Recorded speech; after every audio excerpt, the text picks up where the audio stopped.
First of all, welcome everyone. Great to see some familiar faces, some faces we haven't seen in a long time.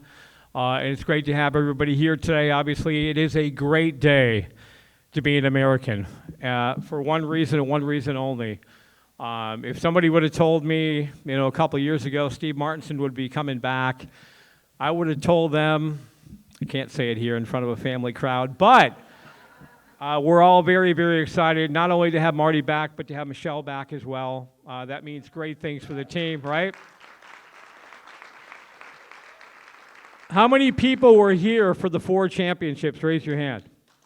Oh, that's a lot of people. That's a lot of people. Not only that, this man right here is only 4 wins away from 400 wins behind the bench of the Allen Americans at 396. I would think he'll get that pretty quick. And still, the winningest U.S.-born professional hockey coach in the world. Right here, ladies and gentlemen, without any further ado, we call him Marty. Please give it up for Steve Martinson.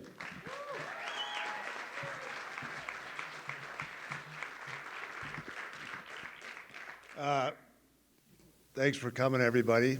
My wife did say, because, I used to follow the team. One nice thing about Barry's blog is you can follow the team pretty closely. And I don't know, a couple of times she said, hey, Steve, you gotta give it up. You got to stop following the team. But it's hard. It's hard when you spend 10 years here and to just walk away. And we put a lot of blood, sweat, and tears into this place. And so I kept track of the team. And yeah, it's great to be back. So we're really excited and got a lot of work to do.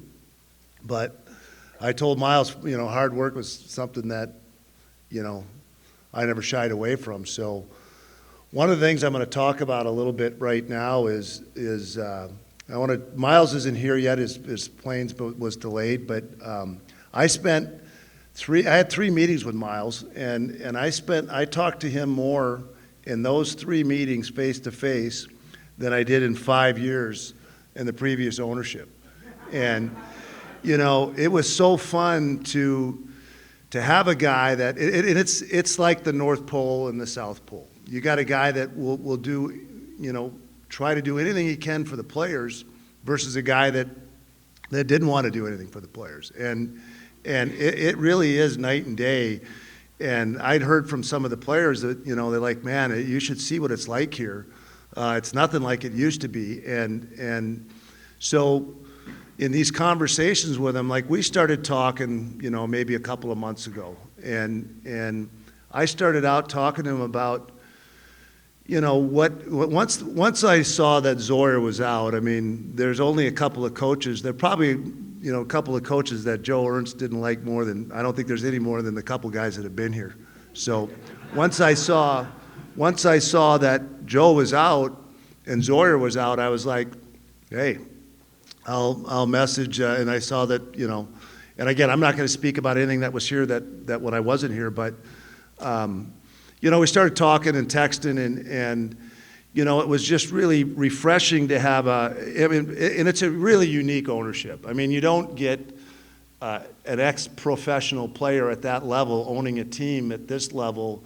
I don't know if it's happened anywhere else. I don't know of any situation like that. So people that know me know I can talk hockey all day, and to have somebody that, that's really interested and really wants to, learn the business and learn the ins and outs of everything that goes into to Double-A hockey, it was totally refreshing. And it really wasn't since I think Mark Miller was here, a long time ago that we had an owner that really that really cared like this guy does. So, and I don't always say, I say this to him maybe a couple of times. I'm like, yeah, our motto is nobody likes a kiss ass, so I don't want to be too much of a kiss ass. But, it really is a situation where, he wants to do everything he can to have the team win. And it's refreshing. He's put things in the locker room, things that he wants to do, and things that he's talked about doing, and it's great to be able to talk and have that relationship and have it be genuine where he just wants to win. And one of the advantages of me is I get I get from the owner, I was a part owner of the San Diego Gulls, and so, I get wanting to entertain and not wanting to lose money. So, we want to win and we want to entertain people doing it. And that's, one of the things that I always say is I know what sells tickets, and you got to win and you got to play physical and you got to play entertaining hockey. We want to be skilled, we want to be fast, and we want to be hard to play against. And I can assure you all those things are coming back. And it's going to be a lot of fun. It's going to be a lot of fun getting it done. I love being on the phone. I was a broker at Smith Barney when I first retired, and you probably heard some of this before, but you had to make 50 calls a day. And so when you're in the recruiting business, you really just can't wait for the agents to deal with you. And if you have a good story to say, you got to talk to the players. So, we got great fan base, we got a great arena, we got a practice rink, we got a major airport, we got fabulous apartments, they got brand new furniture, everything that you need to succeed depending on whether you want to win, you want to move up, you want to develop, you want to come to an area that you can develop a business afterwards. So as I'm talking to players, one of the things that I do is I let them tell me about their career, what they're looking to do with their hockey career. And then I'll just say, okay, this is what we can do to help you. And, usually they either want to move up, they want to win, they want to have fun playing, and we want to create an environment in here that's fun to come to the rink. And, it's fun so it's not a job, it's doing something that you love. And we're going to get the right group of guys back in here. And I've nothing to say about the guys that were here. I think maybe just too many of the same guys. And, we need a higher end skill level at the top, and we need some hard guys in the third and fourth line. We're not going to carry maybe as many players, and the money's going to be spent a little bit more to get the top end talent and make sure that we've got the right depth. And these are all the things that I talked about with Miles. And like I said, it's really refreshing to be able to talk to somebody that owns the team, and instead of asking them, can we buy skates? So when are we going to get some skates? When are we going to, buy sticks? And if anybody that's been around, we lost more affiliations. We set a record for losing affiliations. And so I'm going to take that to the next level, because I know a lot of people are asking about that. And I had messaged Jack Arablo, or no, was it what's Bob Arablo when the team was sold, and I just said, hey, now you guys can get a good affiliation, because one of my final meetings with Jack, I just told him flat out, we're not going to get a good affiliation until you sell the team. And it doesn't matter what we tell people, doesn't matter what you say. The NHL just says what really happened, and we're not going to get a good one until you sell the team. And that was kind of my last conversation I think I had with him. So right now we're dealing with that, and the best thing I can say is when you look at Toledo's got 2 contracted guys, and they're 2 goalies, and that's what they're winning with. And we're gonna look to do that if we can't get the right affiliation. And we don't want to just be a place to park a goalie and then take him away in 2 months. So we're working on getting the right affiliation. And to me, the story behind having an ex-NFL football player owning a majority owner of a team is something that I think the league, everybody should want to get behind. It's great for the league, and it's great for Allen, and the next thing is to get the right affiliation. And I had a lot of calls or a lot of talks with Miles about that. And one of the things that if you're a young coach and you want to move up, you don't really question anything that the affiliation does. You just say, okay, I want to, they want their guys to play, and they want them to be in the lineup, and they want them to get good ice time. And you don't ask. And when we were dealing with Minnesota the first year, they didn't have very many players, and it was because their GM had been fired. The new one came in. I knew him, and I showed him after the first year what Garrett had spent when he was in Wheeling. And I probably said this before. I don't know if I touched on this, but they spent a lot of money, and we modeled the next year on that model of having players making guys like Matt Register signing guys that were quality depth guys, and you have to ask. You have to be willing to push them to get that, and that's something that I don't have a problem doing, because I'm not trying to get hired by the American League team. I want to win here, but those things are kind of out of our control right now. We're just, and the other thing I had said to Jack is, people don't screw up good affiliations, so the only ones that are available are the ones that they don't sign a lot of players. And the reason they get moved around is because they don't really help their affiliate. And you have to earn your stripes with a lot of these teams. They don't just say, oh, here we're going to give you, 9 fabulous players. But you look at Kansas City, went from being a last place team to a first place team. And the Bodie that came from Toronto, the reason I went with Seattle, well, 2 reasons. They were the only ones that would affiliate with us is because they didn't have any players. But I knew coming from Toronto that they had a history of signing the most players. And that was something that they were willing to do, which they're doing now. They're signing some good players, and that's water under the bridge. But I just want to make sure everybody understands that you can win without a good affiliation. It hurts. Like the Lancasters and the Britain, those guys, we got those guys with training camp spots. So I'll still, regardless of what happens, I'll still get some training camp spots to be able to get those top guys. But we really got to spend our money wisely and make sure that we're getting the right guys and they're complete players and they get it the way we want to play. And if you can't finish your checks, you better be the leading scorer. So I've got agents now and players that are calling that want to come back, and we're going to turn this thing around. We're not going to turn it around in 2-3 years. We're going to turn it around this summer, and we're going to get right back up on the horse and get to work. So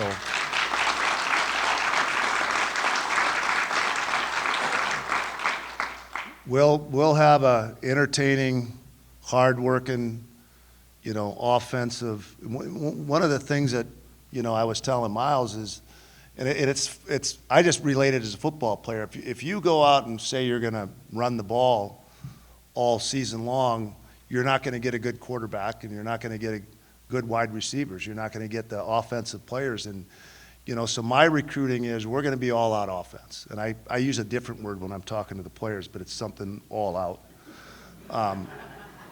I said, but we're going to be all out defense too. And so when we got 4 guys in on the rush, I want to make sure that you've got the commitment that if you don't know how to do it, because one of the things I tell young players is, the best way to get noticed is offense. And everybody historically, as I'm talking to players now, I tell them to look at guys like Shee, look at Lancaster, and look at the numbers that they had here. And then, if you want to go to Europe, numbers get your notice, and your play without the puck keeps you up. So we'll work on your defense, but you got to be committed to do it. You got to be committed to finish your checks. You got to be committed to play, to improve your defensive game. And some years I've had better luck at improving that than other years. And that's one of the reasons I want to make sure I've got the right core group that is committed to play that way, because you've heard me talk about the Detroit Red Wings, and I know this is getting, when Datsyuk and the richest contract in the history of the NHL was built on the backs of some of the best all-around players that ever played the game. And, I think it was, what's their defenseman again? Lidstrom finished plus 450 playing against the best players in the league. So when that's your captain and Datsyuk leads the league in goals, leads your league in scoring, leads your team in scoring and leads the league in hits, everybody has to get on board. I think Yzerman was the third-line center at that time, a Hall of Famer and a great two-way player, and Zetterberg was the next offensive guy and up for, the best defensive player in the year. So when you have a team that leads like that, that's what makes it easy to come to the rink. And that's one thing I'm going to make sure is I get that core group that they buy in, or we're not signing them. They got to buy in, and they got to have a history of doing it, and they're going to lead by example. And like I said, we're going to get back right up on the horse and get to work. So that's a lot of talking with not a lot of breathing. Do you want to?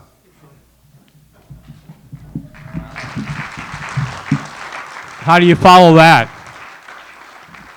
Well, I'll tell you how we follow that. The owner of the Allen Americans, Mr. Miles Jack.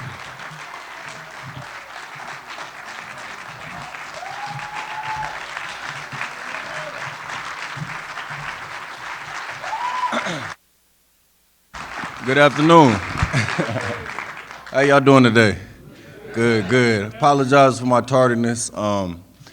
It's a new day in Allen. We're looking to win. We're looking to come in and restore greatness in this organization, bring back the good times, and it all starts with this man right here. So very excited and looking forward to doing big things this year and moving forward. So Very excited.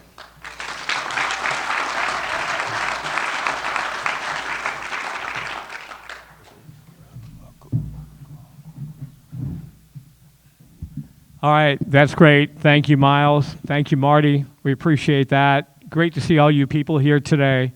What we're going to do right now is we're going to open it up to questions. We have a couple of our media members here. We'll start with Barry and the great Rick Goslin, and then if anybody else has a question, you can raise your hand. And we have two mics today because one is going to Mixler for the people who are listening and the other for the people in the house. So, Tyler, you want to get Barry and Rick going there?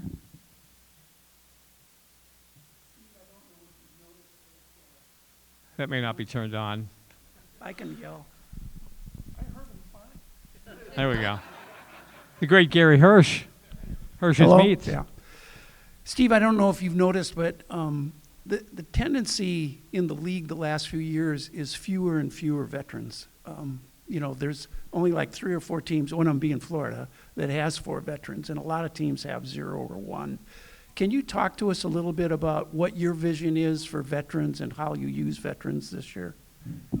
Well, it's funny because I just had this conversation with Spencer. Spencer's, with the union, and one of the things that this can't be.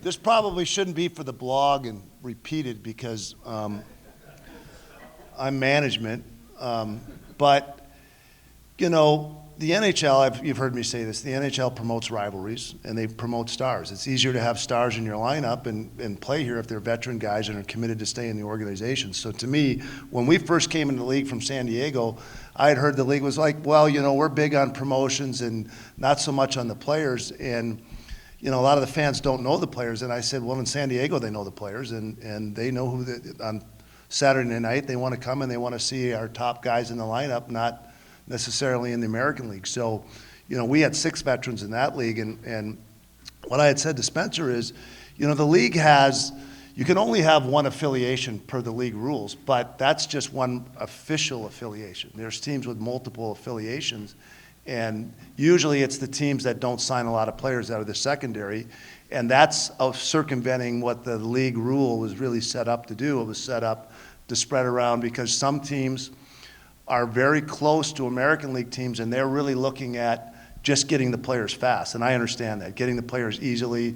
They're an hour, 2, 3 hours away, and I get that. But one of the things that the league could do, I got a breakdown on the vets, and I think there's 4 or 5 teams that have 4, and there's maybe 3 that have 3, and the majority have 1 or 0. And part of that is because some teams are getting 8, 9 contracted players, and they know they're getting those players every year. So that's one of the reasons that they can get by with not having the same group of guys. But I think one way to combat having maybe not having the best affiliation is to have more power to sign players that want to stay in your community. And we've had a lot of players stay here and get into business and all kinds of things after they're done playing. And so I think that the union should fight to get, especially now, if the reason they do that is to keep the cost down. The veterans cost more, they have more housing, and we get that. But now that half the league isn't even signing veterans, it shouldn't be an issue to me that if teams choose to want to sign, more, that the league would let us do that. But that's between the league and the union, and maybe the union's listening, and they'll. I was the same guy that was running the union was when I was in the union. I don't think too much about him, but and it's not that I'm anti-union or anything. It's just like I didn't think he did a very good job when I was a player. So hopefully he picks up his socks, pulls up his socks, and does a better job. But we want to have vets. We're going to have 4 vets, and if it goes up, we're going to have 5. But I'm not counting on it. But I'll have my daughter pray. She's good at praying, and I'll tell her to make sure that she puts that in her prayers. 2 questions, one for Marty, one for Miles. First off, in life, every day is a learning experience, and that's standard. With that in mind, how did coaching when you're in the Federal League make you a better coach? Well, you appreciate when you have a nice locker room. That's the first thing. But you know what? It was a reinforcement. I had the most fun. I mean, I had just had a great group of guys. And, you know, they liked the way we played, and we played a physical, you know, hard. I mean, we kind of hit it right on.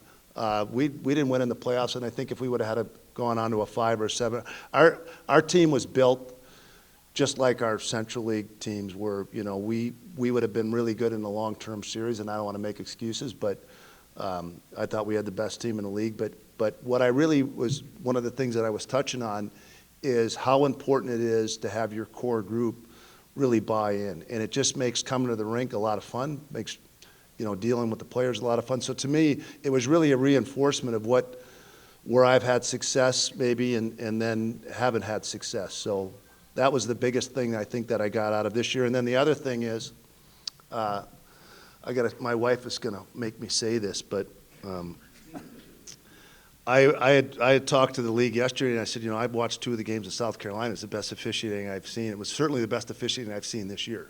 But the officials were great. And I told them, I said, man, if I start getting on the refs, man, it's going to be on me, because I'm going to be – I would be very foolish after the year of officiating, and I don't want that to come out, Barry, but to be yelling at the refs. So that's one of the things. I got a clean slate. My arch enemy is gone, and good riddance. But the head of operations, I've had a great relationship with Petrino, with Dan. You know, we've had a great relationship over the years. So I'm really excited I mean, I can't wait for our first game. I got a lot of work to do, but I can't wait for our first game.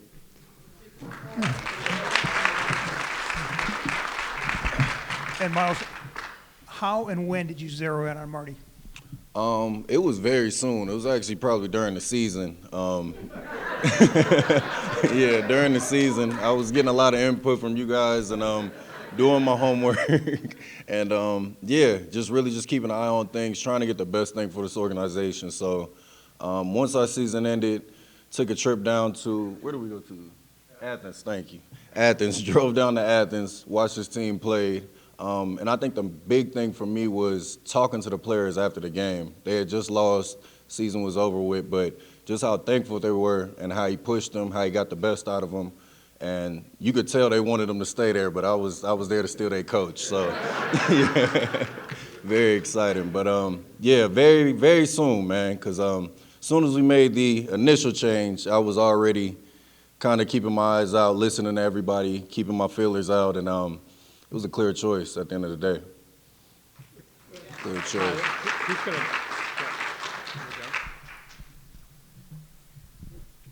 Miles, after the season started this year, it was very apparent. We had the away games before we had our first home game. Tell Marty what I told you, your very first home game. She, in the kindest words, she basically said, we need to go get you right now. But I was like, he's under contract. Yeah. But no, he was still under contract doing his thing. But as soon as I was able to, I got on the road, flew down to Jacksonville, drove up to Athens, and was able to meet him, his wife, his daughter. I still got to meet his son. I'm excited to meet him. But great family, great people.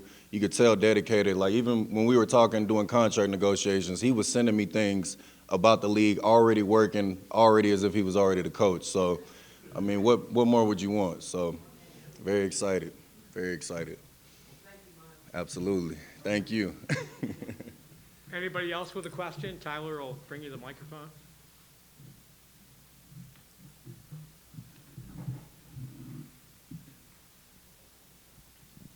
So I have a comment, not really a question. So, Miles, you made the comment that, you know, it all starts at the top. I want to thank you because it does start at the top. That's with you, the ownership, and making the recognition of what it's going to take to have this team be successful, going out and getting this man back in this building so that we can return this team to the status that it was and continue to build the legacy that it should be. So thank you, and thank you, Coach Martinson. Welcome back. The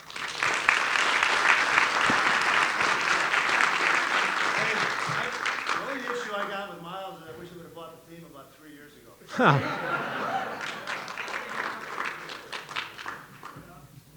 Okay, so here's my question you may or may not be able to answer, but other than Spencer sitting over here, is there a player you've had play for you in the past that you are zoning in on to come back?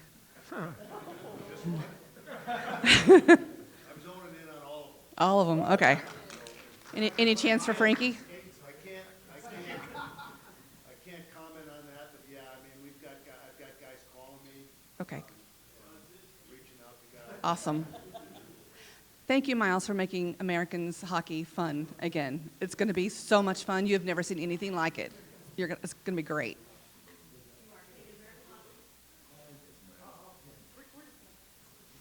Huh. All right, this is kind of more of a comment, Coach. I've been a long time fan, but I didn't get to go to a lot of games you were. But this last year was my first year as a sponsor. I got to tell you, if Miles and Johnny and the rest of this front office staff and the fans that I've met throughout this year believe in you that much, but it's going to be great for everybody. Welcome back home. We're looking forward to a great season. Thank you, Coach.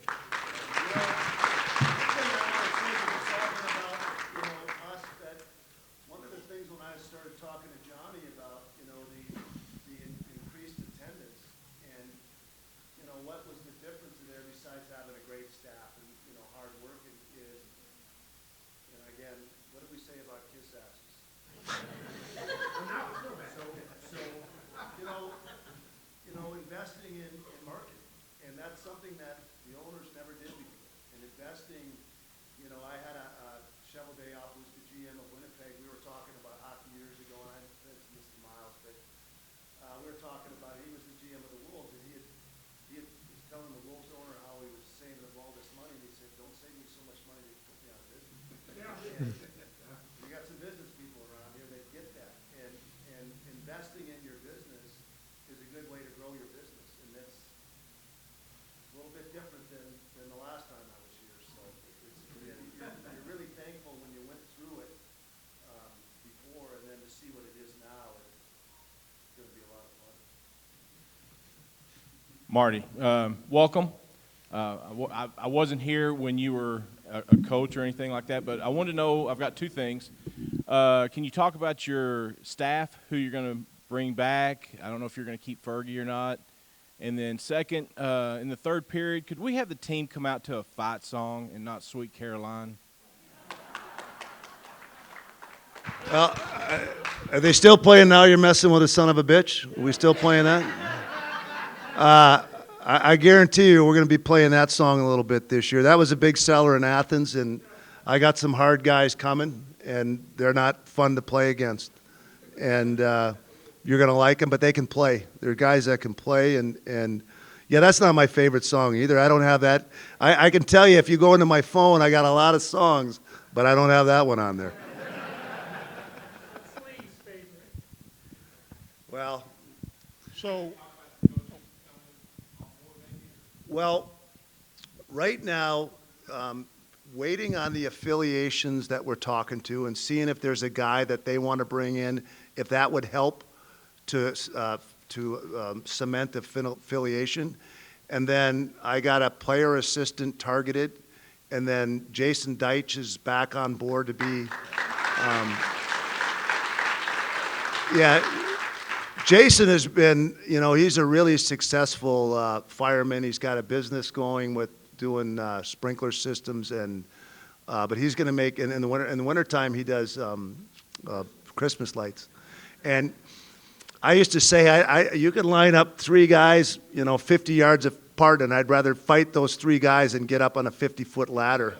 So I joked with him yesterday, I could help with the lights, the ones that I could just reach from the ground, but there's not a lot you can do that with. So, Jason, we met yesterday, and he's excited to get back in, and he's a great leader, and, a really good guy, and a really good guy in the community. So he's one of our really we've got a lot of successful ex-players here, and I think it's good for the players that come in that want to, that come here and say, yeah, this is where I want to stay, to see guys like, Riley Gill and Chewy, guys doing really well in the business world. So, and we love that firemen, not only is they giving, like I said, giving back to the community, but that job, if you're a go-getter, you can set yourself up in another job, and it's a great field to get into for players. And the firemen, they love the players because they're tough and they're brave, and I think you got to be that if you're going to be a fireman. I had one player I suggested it to, and I'm not going to say who it is, but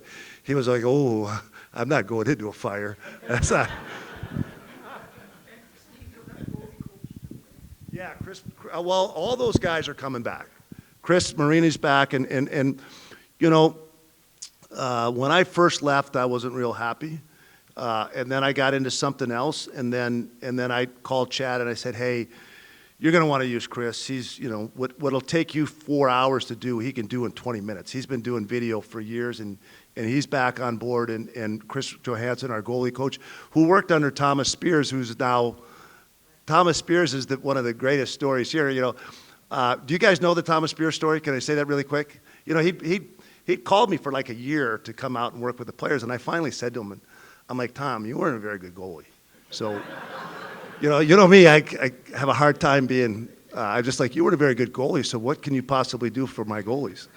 And then he explained to me who, you know, he'd been working with the Stars goalie and did all this stuff. So I said, okay. You come out and I'll give you one shot with the goalies and we'll see what they say. So both goalies came up at me afterwards and they said, yeah, he diagnosed exactly what we knew that we needed to work on. And now he's an NHL goalie coach, and he was a volunteer here for like 4 years. So I gotta advertise that with other guys that, you know, come in and help out. Well, and then Luke, you know, Luke is now, they won't let Luke work with us, but because he's with the Stars now. But that worked out really good for Luke too. You know, he put in so much time. And my daughter, you know, she got that scholarship, and big part of that is Luke taught her how to skate right. She skated like me, and then until she worked with Luke. But having that success for you. But Luke has got a guy, because I'm bugging him. I'm like, "Luke, are you going to get a guy that you can do what you do, that can work with us?" And he's got a guy. So we'll have that in the arsenal too, and it'll be good for the players. So I'm new to the area here, but I'm a longtime hockey fan. I just found you guys last year, but I got season tickets for next season. I'm excited, and I'd just like to give a shout out to all the fans, the people I've met, you know, since I started to come into games. They're really behind the team, and it's really nice to see an owner and a coach that are excited about that too. I don't really know a lot of history of the team, but I'm looking forward to learning the future history under you guys when this team is back up on top. And you mentioned Detroit, but you can't mention Detroit without mentioning Fetisov. Yeah. Well, he was always my favorite on that team. yeah. Well, I was just talking to a Russian yesterday, and I'm like, "Are you the new Russians? The old Russians, if you open a bottle of vodka, they got to finish it. Doesn't matter when it is. And you got to finish it if it's the night before a game or whatever." And I'm like, "Are you a new Russian or an old Russian?" But those old Russians, they were some tough guys. And yeah, you know, they changed hockey in that team in Detroit. So yeah, they were fun to watch. It. I normally don't recruit Europeans. I've got a Russian coming. I don't normally recruit those guys, but if they play, you know, Gregor Hansen, you know. And I used to get it with Gregor, you know. Anybody that saw us, I mean, we get into it on the bench sometimes. He was sometimes just a prick, but he was a prick to play against. And I talked to Europeans. I'm like, I had this Swede. He hit everything that moved, weighed 185 pounds. But the biggest thing about Gregor is he scored like 51 goals in 100 playoff games. I mean, he was such a clutch playoff guy, fabulous European. The only thing is he was a Swede, not Norwegian, and because I'm half Norwegian, half Danish, and I like to think 100% Viking spirit. I tease those Swedes a little bit.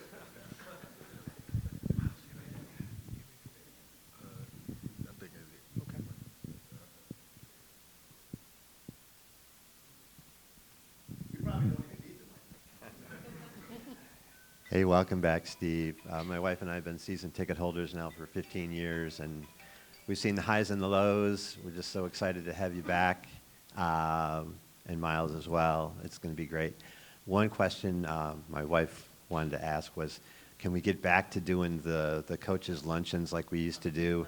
That was so much fun, and you guys, I just love how you just come out and say what you say. I love it. Yeah, so, it's funny you say that because they started doing it after Waddell left and Johnny took over. Waddell there was a plan to have me out. I think there was a plan with, I don't want to get into all that stuff, but they didn't want me to, they stopped it. And then when Waddell left and Johnny took over, he instituted it again at the end. But yeah, we feel like that's a big, I should say a big bonus, but pat myself on the, but we feel like that's something that we want to do for the season ticket holders because we want to give you another reason to do it. And remember the one girl that bought in the fan from the other team and we had to kick him out? And I'd have to make sure you turned off your phones because some of the things I said weren't for repeating. We didn't want the league to know everything that was being said in there. Thank you. Sure. We're excited. Anybody else?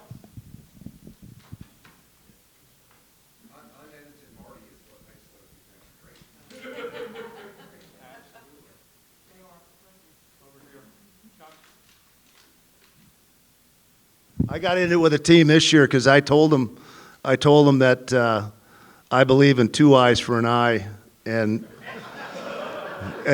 so on this, did you guys see the shirt? So now the office, everybody's wearing it, but it's the whole team is back. That's what we're going to be. We're going to have a lot of guys back, and it was kind of a play with me coming back, but it's the whole team is going to be back with a vengeance, and we can't wait. Tommy, I'm over here. I was just going to sit here and be quiet, but I'm going to be upset with myself going home if I don't touch this subject. When I first brought my wife to a game here over 10 years ago, what sold her was the first fight she watched. And she was hooked after that. And so there's something this year and maybe last year that I noticed, and I keep yelling at the referees and they don't hear me at all, but why won't they leave the players alone and let them get things out of their system like they used to? I'm just curious about that. Well, if they do that when I'm out there, I will say let them go. But one of the things is I've had some guys that they just don't take no for an answer, and the ref better get out of the way. But yeah, that's something that, in everywhere you go. So we were just talking about, I think Spencer and I were talking about, Four Nations. What did everybody talk about Four Nations? Those fights between Canada and U.S. to start. Everybody loved them. And, we don't want to be, I don't use the word goon because I don't think that's a very nice thing to call somebody. But, well, you're an enforcer when you hurt your team, but for the other 32 teams, you're that bad word. But we got guys coming that can play, that can fight. And they're, like I said, they get it. We want to play a certain style. And over the years, I've had American League, people tell me, Steve, you can't win that way in the American League because it's harder to have those guys in the lineup. And I'm like, well, I'm not in the American League. I don't give a rat's ass about that. This is the way we're going to play here. And this same thing in Athens is a football town. They got that football team with that dog everywhere. Everywhere you go, they got one of those bulldogs. But, this is a football town, and you like physical play. You like to see people get hit, and we want to play physical hockey, and you're allowed to. Intimidation, and this is one of the things I used to have to say when my kids were younger when I would work with youth. Don't really watch us and be like we are. We're pros, and it's okay in pros to pick on people a little bit, but you can't do that when you're a kid growing up. It's okay when you're pro to be a bully, and there's nothing wrong with being a bully in sports. Right, Miles? Miles can attest. These are things that Miles and I have talked about, Most definitely. We were a little bit on the soft side last year, and I couldn't stand to watch that another 82 games. So, yeah.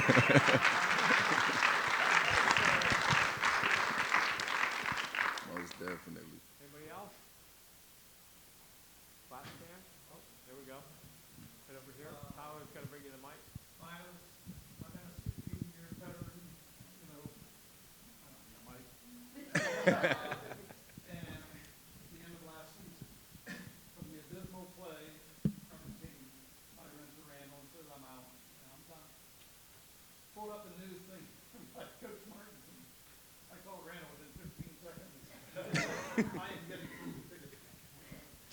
Glad to have you back.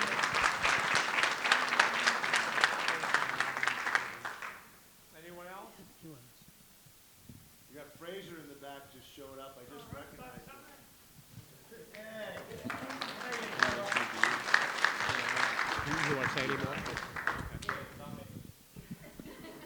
Anybody else?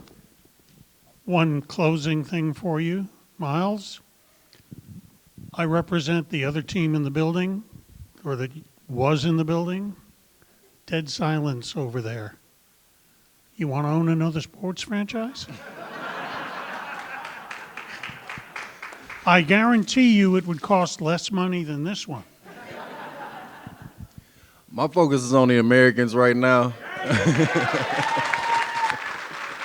Yes, sir.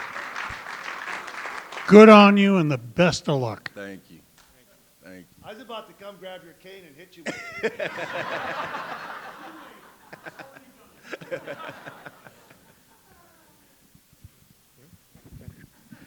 I just want to introduce, as he mentioned earlier, we have some other people here today to recognize our great president, Johnny Mydra.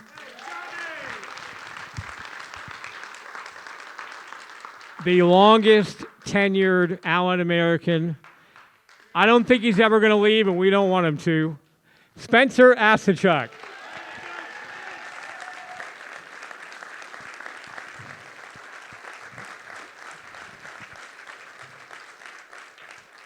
I know we mentioned it earlier, but it's great to have Michelle Martinson back too, right? Absolutely. All of our staff that's here today, you can see the T-shirts. I'm going to tell you how you can get one today, right, Hadley? You can buy one today in the team store, absolutely. Stephanie, who's been here almost since day one, great to have you. Amazing job with not only the Allen American dancers, but the Dallas Maverick dancers too. Great job. Our training staff, Jordan and also Matt is here. And of course, we can't forget Cole Frazier. Thank you for being here, Jeff Fink. And everybody for being here today. God, I haven't seen Ed Bonneman in a long time. Ed, it took Steve Martinson to get you back in the house again. We should have done this 2 years ago. We appreciate, I haven't seen you, but it was great to see you too. Gary Hirsch, our friends at Huffines, a lot of our great sponsors are here today. Man, it's great to see you. Somebody said to me, Tommy, you're half the man you used to be. Well, I'm working on that too. But it's great to see all you guys. And as one man once said, is it October yet? Are you guys ready for hockey? We're going to do quick photo ops with Miles and Marty and Johnny and our photographer, Dave Dudich. And then Marty will be available to talk to you individually. But thanks for being here today, guys. Give it up. I just want to leave the organization with this. Me being as a new owner, going in my third season, taking over the reins of everything. Learning the ownership is really about being a facilitator. So really just want to give a big shout out to my front office. They've been kick-ass through the highs and the lows. We got the man in the building to take care of everything. The fans, you guys have been die-hard. I don't know how y'all do it, but I appreciate you guys staying in through thick and thin. And we're looking forward to more good times. Looking forward to more good times.